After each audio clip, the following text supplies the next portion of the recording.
Aliw ang nagdaang Father's Day greeting ng kapamilya star na si Melay Cantiveros para sa kanyang ama.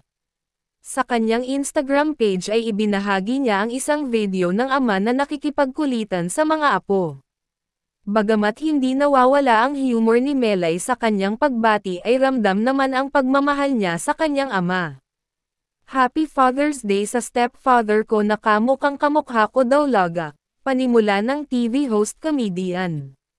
Isang masayang memory rin sa ama ang ibinandera ni Melay noong bata pa dahil gusto niyang gumanti sa pagdidisiplina sa kanya.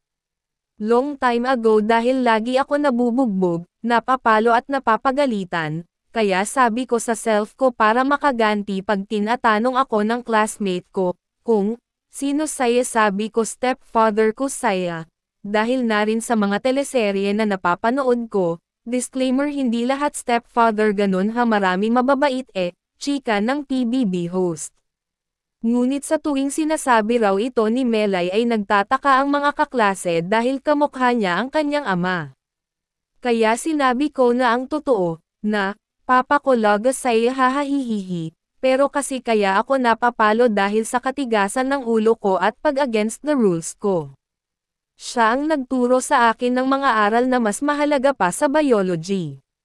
Huwag mainggit, huwag mangapak ng tao, huwag magsinungaling, huwag mangutang makontento sa kung anong meron, lahat ng yan sa niya ko natutunan, pagpapatuloy ni Melay. Inilarawan rin niya ang ama na parang psychologist dahil alam agad nito ang nilalaman ng puso at isip nila. Di ka makakapagsinungaling dyan.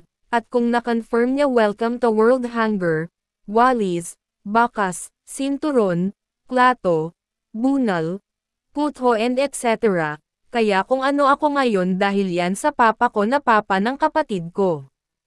Thank you Opa Dionisio the prostate boy with a heart, say pa ni Melay. Habol pa niya, ngayon pag pinapalo ko sila Mela and Stella, sabi niya bakit niyo pinapalo mga bata pagsabihan lang. Sabi ko, naman, wow hiyang-hiya ang pangangati ko sa palo na natatanggap ko dati.